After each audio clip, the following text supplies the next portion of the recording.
All right. Haven't done one of these in a while, but this is the brilliance of this song. The song is Helena by the band My Chemical Romance.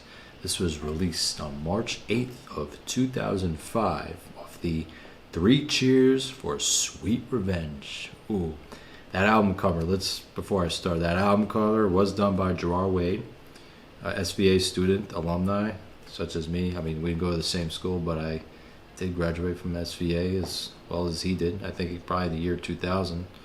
But yeah, he's a fantastic artist, and he did that artwork for the record, and it's so iconic. But anyways, yeah, this was off that Three Cheers for Sweet Revenge. Now, let me discuss how I discovered this song. Now, I grew up, I'm 90s.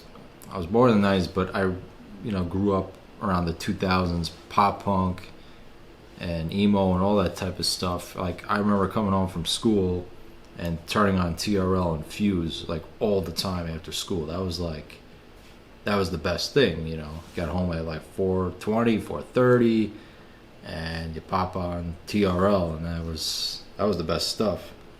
But I remember this had been 2005 when they released that music video for it, and they were just so different than all the other bands on TRL and Fuse and all those music channels at the time. Like, nobody was, first of all, dressing like them. They were like the first of that scene to really bring that to the mainstream. Like, it was really unheard of at the time. Like, it was really like the spiky hair, pop punk type of vibe, Blink, Sum 41, Newfound Glory, all those bands. And then My Chemical Romance came, and they just kind of kicked open the door, and it was like, whoa, these guys aren't playing games. These guys are really good musicians. Ray, Frank, Mike, Mikey, and of course Gerard. They're all craftsmen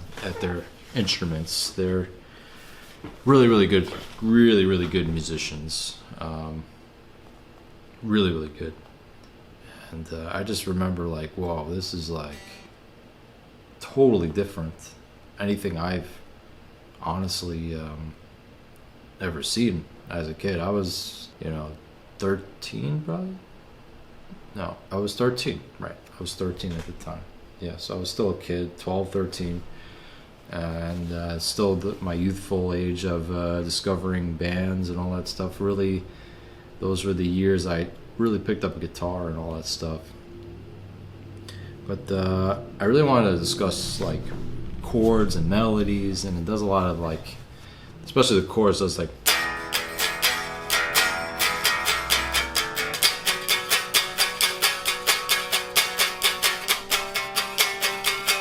that type of thing. Like when the chorus comes in, it goes like, it's like, whoa. Especially those. Let me bring up the. I really want to showcase these vocals in the chorus, like the layers that Gerard and Ray are doing together. I just want to really show you guys this.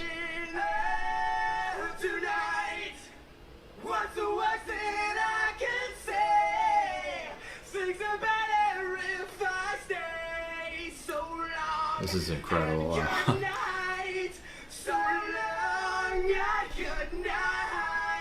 Wow, those are those are some really good vocals, and it doesn't sound like there's any auto tune or anything on that. It sounds, I mean, there's probably some reverb and compression, all that type of stuff, but they really sung that. It's just really pretty vocal take. It's just really incredible. These guys are just really good musicians, like I said before.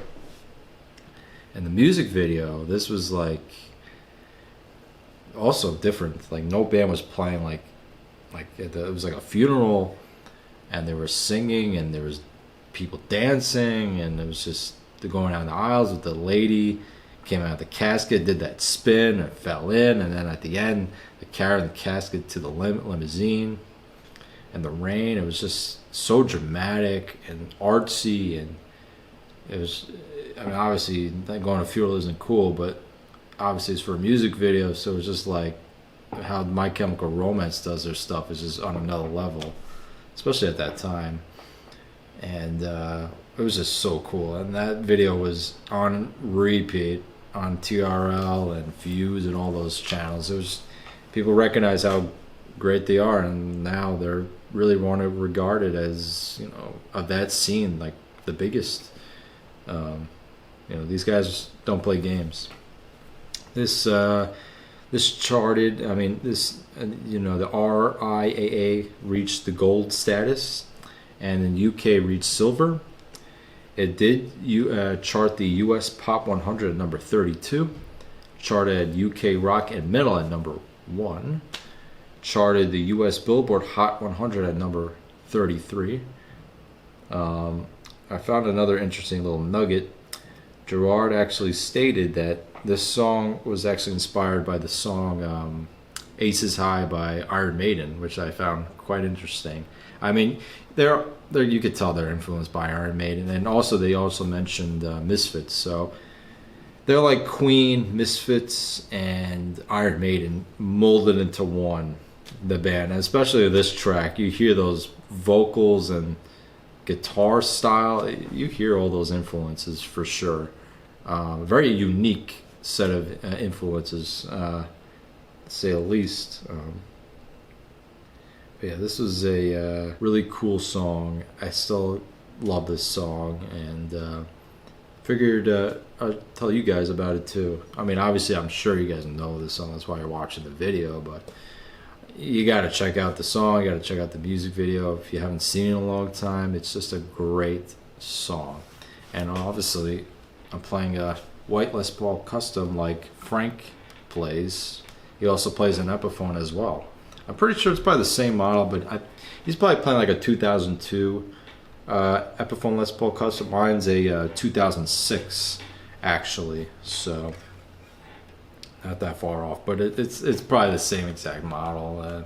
You know, mine's all original and everything. But I figured I'd play this for the video, and yeah, that's honestly all I have to say. This is just a great song.